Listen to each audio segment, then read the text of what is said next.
Meditation, intimate experiences with the divine through contemplative practices.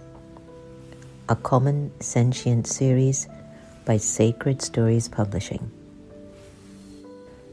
The quieter you become, the more you're able to hear. Rumi. A time to choose. We find ourselves right now in the age of great transformation, one of the most consequential moments in human history. These are indeed the times that the great prophets and seers throughout the millennia have spoken about. Mankind has experienced and survived many eras of tremendous change, of course, yet with each turn of the spiral, the permutations become more amplified, as if there will be one final revolution of the cycle that turns it all around, so we can start anew once more.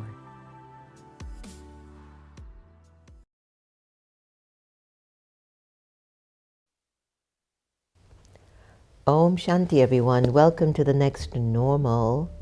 I'm your host, Sister Jenna. Things are really getting exciting over here in Washington D.C. Maybe all over the world. I don't know if my wonderful friend is online this morning, but we had such a profound conversation yesterday. A post was sent to me which was derogatory towards a particular administration. And it was interesting the way my sanskars emerged. And so I called back my dear friend who I love and who can be anything he wants to be with me, and I will not judge him. After I'm finished letting him have it, then I'll go back to normalcy.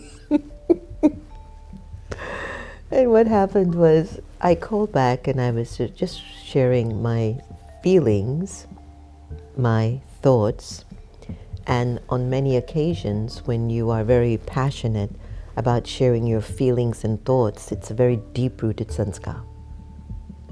I will explain more about sanskar. And after we spoke for about an hour and something, which I didn't even have the time, I just kept moving and doing what was required to be done during this moment that I had with him. It was just an observation that I kept seeing within myself, this sanskar that comes up when I am in the midst of a scene of injustice, ignorance, betrayal. Something within me emerges and I become a warrior, a revolutionary. Our sanskars are sitting in the soul. And I want to talk about the importance of this because yesterday, as I'm going through my fiery experience of justifying why I think he should never pass around posts that denigrate a race or an administration that has been working very hard in just keeping the country abreast, I realized it was also something deep in my past that I was responding to.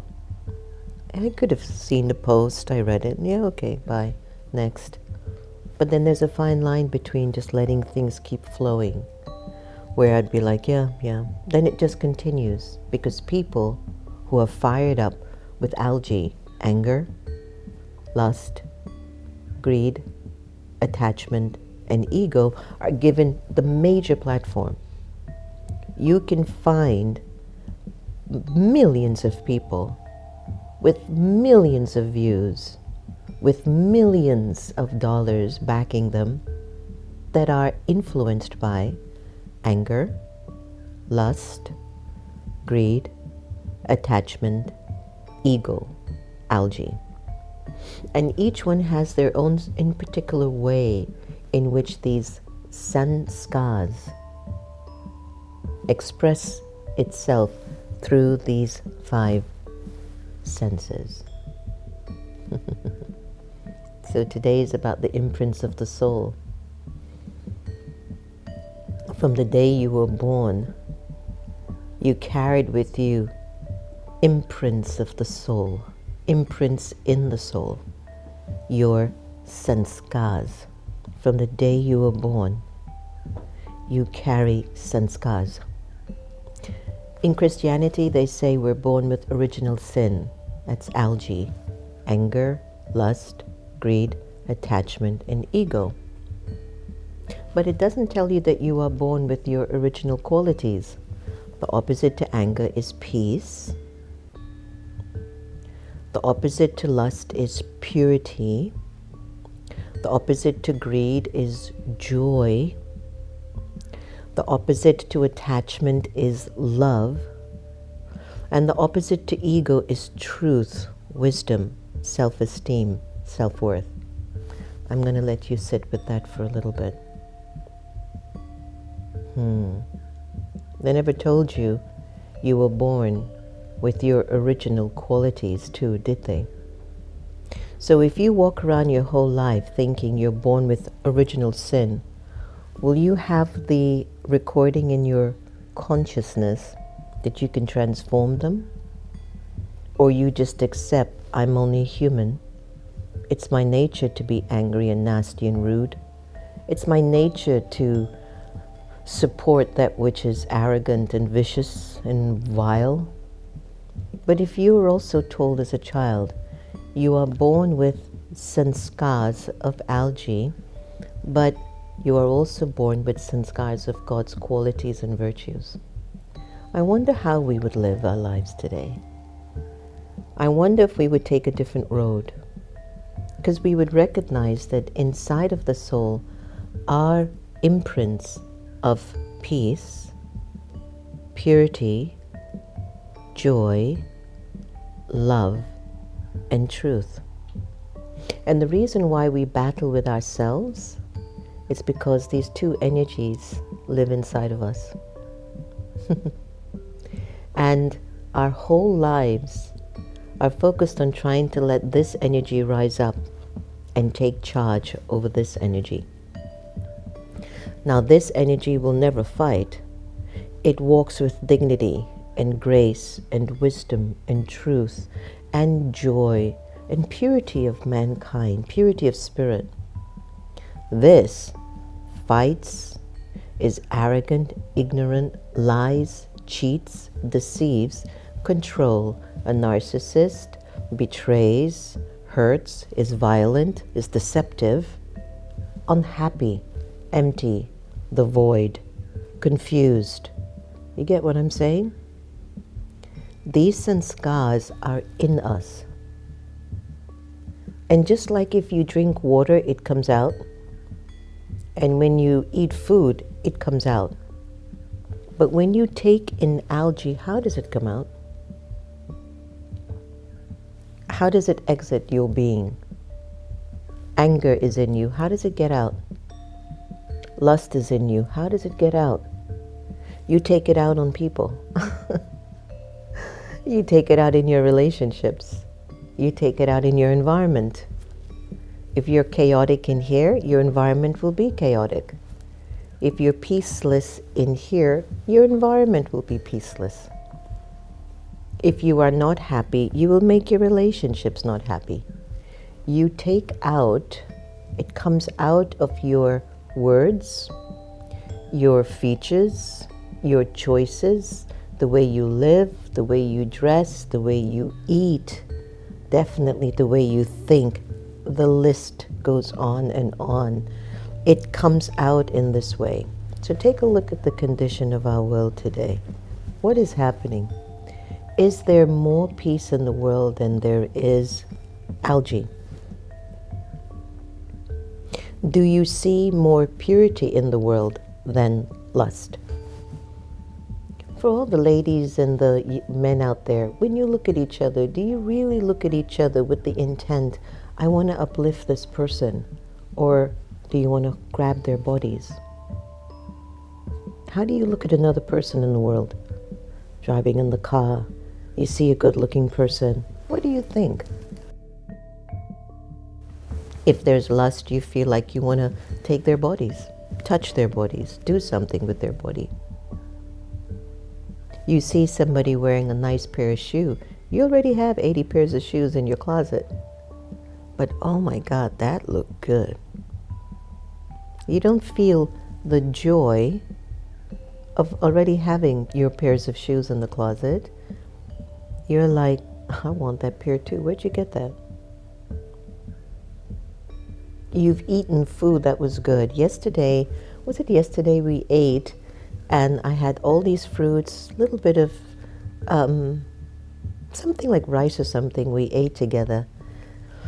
It was the fruits or something and vegetables, and it was so satisfying. And my sister ended up going and eating another food, and she says, wow, that's a whole different experience. Remember? Like you could feel that she was satisfied with what she had gotten, but then she went for a little extra, the greed kicked in, and it was like, I really didn't need to eat any more than that. I really don't need more. I'm contented. Do you hear what I'm saying? Attachment. Wow. To me, the biggest complexity of our human life is a sanskar. The sanskar of attachment, let me tell you, that is the game changer. The sanskar of attachment will make you think only for I, me, and mine. It builds your selfishness. It supports your ego. And it betrays you from actually experiencing joy. So these sanskars, they are deeply imprinted in the soul because as souls, we're living so many lives. There are old souls on the journey who have been traveling for a very long time. And there are new souls. The population has increased in the last 150 years, 6 times more than it was. If you do the fact checking, the census, I believe, I'm not going to be completely accurate exactly with the number, but in 1900, we were only 1.4 billion people. We are now in 2024, and we are over 8 billion human beings on the planet. Where are all those souls coming from? And with what sanskars are they bringing with them? You see, these are huge things for you to consider, for you to gain meaning of your life, so you live a life of freedom and love and kindness and truth and generosity. But think about it. Sanskar, original sin, anger, lust, greed, attachment, ego, they're traveling inside of our personality. Some of them are dormant, but when a situation or a circumstance emerges, they awaken. It's like a sleeping dog. They say, never wake up a sleeping dog. Ruff. They come after you. Maybe for me, I don't want people who are good and dignified and with value to ever be spoken about in a defamatory way. Those are not the values that we should ever nurture. Now, I'm very passionate about that. But the reason why is that I have a little attachment to my own personality. Okay, here this is how it gets exciting. I'm attached to the importance of dignity and grace and integrity and a good way of living. And if somebody defames a person who lives like that, I feel very personal towards it. I'm like, you could have defamed an arrogant, lying, cheating person. Why would you defame somebody who's living a life of hard work and dignity? I don't understand. Then my sanskars kick in. Then I see my attachment. It's a fascinating concept. I'm glad Santosh asked me to talk about it. We could even do a series of sanskars, which might be a good idea. But I might be standing for something true, but then my attachment comes in, and then guess who walks right behind her? Ego. And then who comes right behind the ego? Anger. And then comes a little bit of the lust for power. Then comes a little bit of, discontentment, the greed for whatever.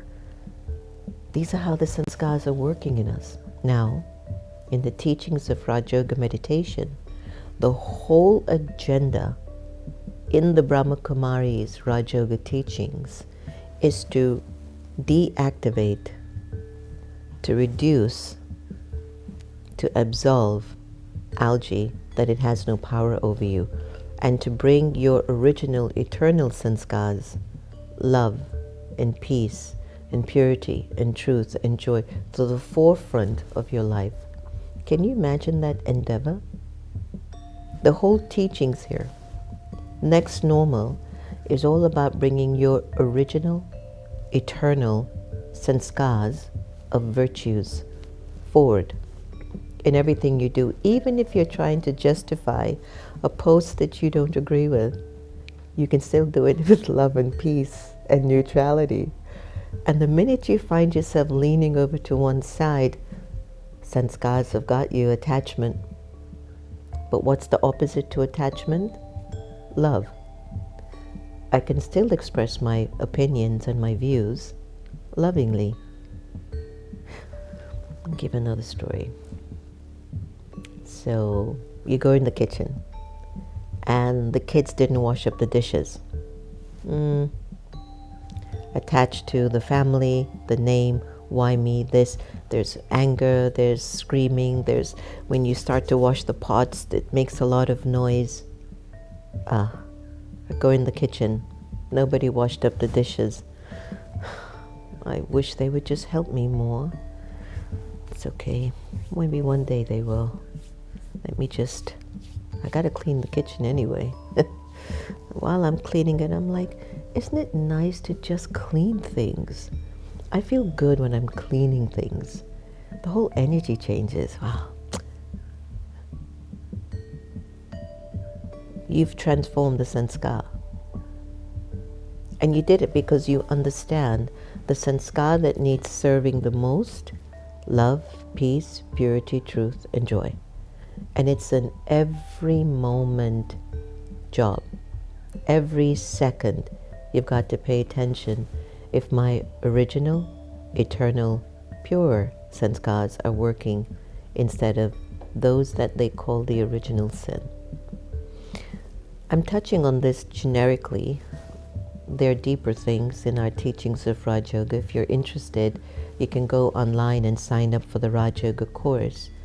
But as a soul, the recording of these imprints are in you, and only God's love can transform them, and God's wisdom, the way you use spiritual wisdom, will help you to redirect the choices that you make, but also the intentions behind those choices. Let's go to awakened intelligence. In the Brahma Kumaris teaching, sanskar refers to deep-rooted impressions or imprints on the soul that shape an individual's personality, behavior, and patterns of thought. These impressions are the result of past actions, experiences, and beliefs from both this lifetime and previous ones. That's the big game changer. They believe that the soul carries these sanskars from lifetime to lifetime, and they influence how a person reacts to situations, forms relationships, and makes decisions. Positive sanskars lead to virtues like peace, love, and compassion, while negative sanskars can lead to ego, anger, and fear. Through spiritual practices like Raja Yoga, you can transform these sanskars. And so we can definitely talk more about it, because I think it's really a deep topic, Santosh, and I'm really glad that you raised it. So now, let's move on, because we are growing and we're becoming more evolved if we pay attention to what we're thinking. Let's go to Sister Gita and share in her sanskars and how she's raising us up through her vibrations.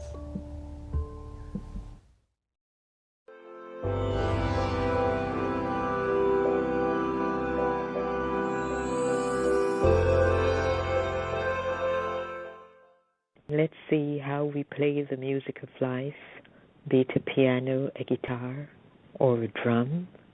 Life is like musical notes. People are different. When I pick up a guitar to play, I will need to use two hands. With one hand, I will hold down a chord. Each finger will be holding down a different note behind a particular fret. With my other hand, I will strum or pluck the strings. 6 strings, all vibrating at their own frequency, creating their own individual sound. However, it is that very difference in the sound of each note that creates the end result of a beautiful tonal image. Sounds that dance and glide on the eardrum. I live, and yet it seems that I wish to renounce that music of life. I find it so difficult to accept the difference between people. I want everyone to be as I am, playing the same tune that I am, act as I act, think as I think, or even believe what I believe. Tell me, can that be possible? Can each piano note be the same as the other? It's not possible. However, I have heard guitarists play only one note in the whole of their musical career. If people were exactly the same, there would be no growth. There would be nothing new to stimulate our intellects and inspire us towards deeper thinking. So whether your inner musical instrument be a piano, a guitar, or a drum, remember this deep thinking. Every note is different, just like every person on the planet Earth is different, playing their own music. Thank you. Have a pensive day. Om Shanti.